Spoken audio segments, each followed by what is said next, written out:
ऐसा जो पुलिस द्वारा वीडियो वायरल हो किया जा रहा है वो आधा ही वीडियो है। उसमें पूरी सच्चाई ये है भाई साहब कि हम लोग शाम को अपने पंप पे जा रहे थे, तो ये प्रियम के सामने गाय बहुत ज्यादा थी। तो जो हम इधर से जा रहे थे तो हमने लेन चेंज करके हमने सोचा कि इस लेन से हम निकाल लें।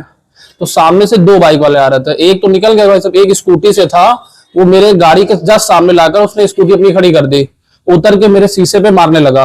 क्योंकि गाड़ी बहुत स्लो थी, गाय की वजह से स्लो कर रखी थी, तो गाड़ी बंद हो गई। तो दरवाजा अनलॉक हो गया, दरवाजा उसने खोल के मुझे नीचे गिरा लिया और उसने मेरे आंख पे मारा।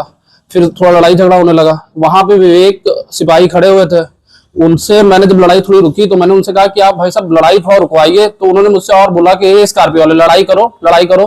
फिर मुझसे गाली गलौज करने लगे। बाकी किसी ने सिपाही के ऊपर हाथ भाई साहब नहीं उठाया उस चीज में।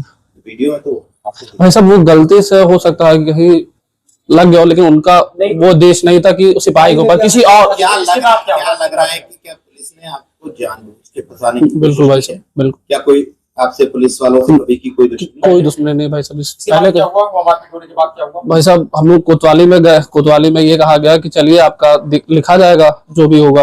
फिर कोतवाली में मुझे मतलब पहले तो उन्होंने कहा कि सबका जांच होगा कि किसी ने ड्रिंक तो नहीं कर रखा, पुलिस वाले का भी होगा, हम लोग का भी होगा। लगभग 11:30 बजे से ये चर्चा चालू हुई, लेकिन किसी का जांच उन्होंने नहीं कराया। विवेक को उन्होंने वहां से हटवा दिया, विवेक वहां से हट गया। आपको क्या धमकी? पुलिस ने जब पिताजी 2 बजे वहां से, पिताजी और चाचा जो सब लोग थे वहां से 2 बजे उन्होंने हटा दिया सबको।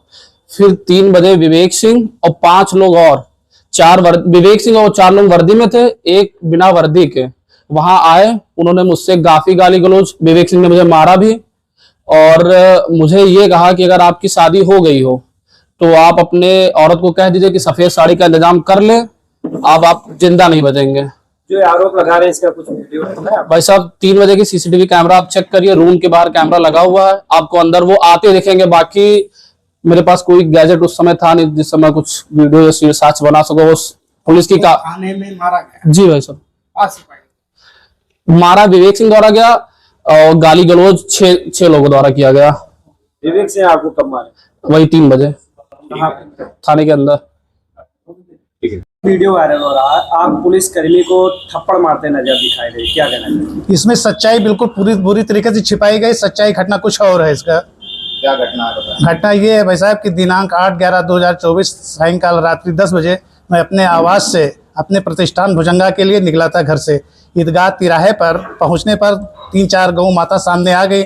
मेरे बेटे ने गाड़ी रोक लिया, तभी 2 स्कूटी सवार अज्ञात लोग हैं, उनको पहचानते नहीं थे, वो आए, शीशे ड्राइवर की शीशे पे मुक्का मारने लगे। बेटे ने कहा रुकिए, मैं समझ नहीं पाया क्या, तो गाड़ी का गेट खोल, जैसे ही बेटे ने हमारे गाड़ी का गेट खोला, कॉलर पकड़कर जमीन पर उठाकर पटक दिया और लात मुसा थप्पड़ से मारने लगे। और दूसरा आदमी जो सिपाही बैठा था वो गेट को बंद करके हमको निकलने, तो हम अपनी साइड के गेट से निकल करके जब तक बीच भराव कर, तब तक एक सिपाही भी आ गया, वो वर्दी में था। उसको कहा विवेक है जब तुम वीडियो बनाओ, हम इसको मारते थे, आज इसको सबक सिखा देंगे इसको। हमने कहा भाई साहब आप वर्दी पहने, में भारतीय जनता पार्टी के जिला कोषाध्यक्ष हूँ, कम से कम इस बात की गर्मा रखिए, आप पहले बीच भराव पहले छुड़ाई, तो फिर बेटे की जान चली जाएगी, इतनी बुरी तरीके से मार रहे हैं। कर रहे नहीं आप मान लो ए स्कॉर्पियो इस तरीके से वो बोल करके उसको मार खिलवा रहा था। फिर जब किसी तरह से हमने अपने बेटे को छुड़ाया, जब उठा तो बेटे फिर गाली बकना शुरू बंद नहीं किया, तो सिपाही भी गाली देने लगा। तो इसी बीच में कहीं बीच भराव कराने में कहीं हमारा हाथ इधर उधर टच हो गया, उसको पुलिस मानती है कि आपने थप्पड़ मारा, जबकि ऐसा कुछ नहीं है। इसके बाद पुलिस हमको कोतवाली ले आई और कोतवाली पे हमको बेरहमी तरीके से हमको बेइज्जत किया गया। कुर्सी पे मैं बैठा था, कुर्सी पे बैठने के बाद उन्होंने कहा कि आप लोग सब लोग अब जाइए, यहाँ कुछ सुनी नहीं जाएगी। तो कहा नहीं आप सादे कागज, तो उन्होंने मंगाया, मुझसे दस्तखत कराया और कहा कि ये आपका तहरीर रहेगा इस पे और आप जाइए। तो हमने कहा कि भाई साहब बेटा क्यों नहीं जाएगा? तो कहने बेटा नहीं जाएगा, बेटा ने पुलिस को मारा है। तो हमने कहा हम भी साथ में थे, हमको भी रोकिए।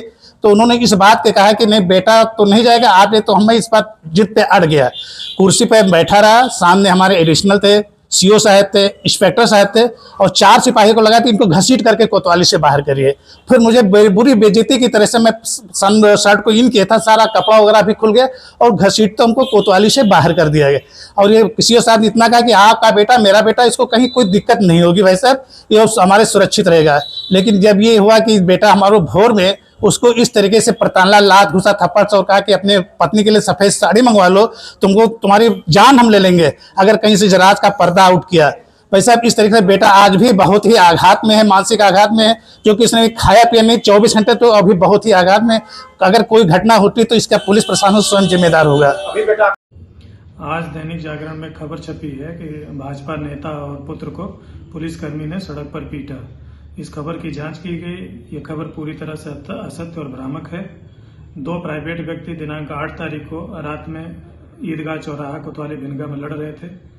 ड्यूटी पे तैनात पुलिसकर्मी द्वारा दोनों पक्षों को हटाया गया, बीच बचाव किया गया। उसी क्रम में एक पक्ष द्वारा पुलिसकर्मी को मारा पीटा गया, जिसका हमारे पास वीडियो भी है। उस पुलिसकर्मी के तहरीर पे अभियोग पंजीकृत किया गया। खबर में ये बात बताई गई है कि स्कूटी सवार भी पुलिसकर्मी है, जो पूरी तरह से असत्य है। दोनों प्राइवेट पक्ष थे, स्कूटी सवार भी प्राइवेट व्यक्ति था। एक दूसरे के विरुद्ध दोनों प्राइवेट व्यक्तियों द्वारा तहरीर दी गई है। उस तहरीर के आधार पर अलग से अभियोग पंजीकृत किया गया है। में एक वीडियो वायरल हो रहा था सोशल मीडिया पे, जिसमें कुछ लोग पुलिसकर्मी को मारते हुए दिख रहे हैं। क्या जिसने पुलिस पर हाथ उठाया, वर्दी को शर्मसार किया, उस पर कोई कार्रवाई हुई या गिरफ्तारी हुई? नहीं, इस संबंध में जो दिनांक 8 नवंबर को शाम को घटना हुई थी, उस संबंध में संबंधित आरक्षी द्वारा मुकदमा पंजीकृत कराया गया है। उस अभियोग के आधार पे जो पंजीकृत हुआ था, उसमें एक व्यक्ति की गिरफ्तारी हुई है और एक अन्य जो वीडियो में दिख रहा है, उसके संबंध में अन्य साक्ष्य संकलन कर रहे हैं। साक्ष्य के आधार पर अग्रिम कार्रवाई की जाएगी। तो सर, अभी एक प्रेस कॉन्फ्रेंस हुई जो बीजेपी के नेता और अध्यक्ष भी हैं, उन्होंने की है इस मामले को लेकर। उन्होंने सीधा पुलिस पे आरोप लगाया है कि वो सरकार को बदनाम करना चाह रहे हैं। श्रावस्ती पुलिस खास तौर से इसमें इन्वॉल्व है। क्या कुछ ऐसा मामला है? देखिए, वो घटना जो ईदगाह तिराहे की है, सरेआम दो व्यक्तियों द्वारा एक व्यक्ति की पिटाई की जा रही थी। इस संबंध में जो कि अकेला सिपाही था, उसने वीडियो बनाया। वीडियो बनाते समय ये एग्रेसिव पक्ष था, इन लोगों ने देख लिया, उसके ऊपर भी हाथ उठाया। उस संबंध में मुकदमा पंजीकृत किया गया है। जिस व्यक्ति को मारपीट की जा रही थी, उसने भी तहरीर दिया है, उस पर भी मुकदमा लिखा गया है।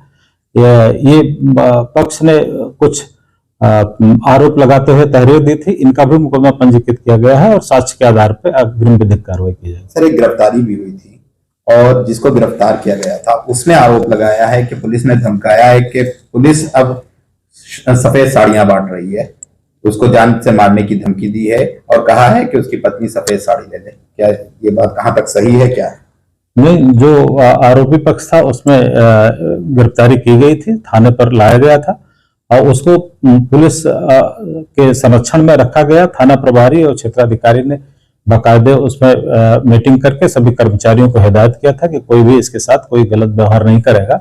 और इस तरह उनके साथ जो भी आरोप लगा रहे हैं वो टोटली गलत है, गलत आरोप है। उनको उसका मेडिकल भी कराया गया। मेडिकल में किसी तरह कहीं कोई चोट नहीं है, ना कोई उनके साथ मिसबिहेव हुआ है। वो अपने बचाव में इस तरह का आरोप लगा रहे हैं। आगे की क्या कार्रवाई होगी जिसने पुलिस पर हाथ उठाया उस पर? इस संबंध में विवेचना प्रचलित है, साक्ष्य जुटाए जा रहे हैं और ठोस साक्ष्यों के आधार पर अग्रिम विधिक कार्रवाई की जाएगी और जो अन्य दोषी पाए जाएंगे उनके विरुद्ध भी नियमानुसार कार्रवाई की जाएगी।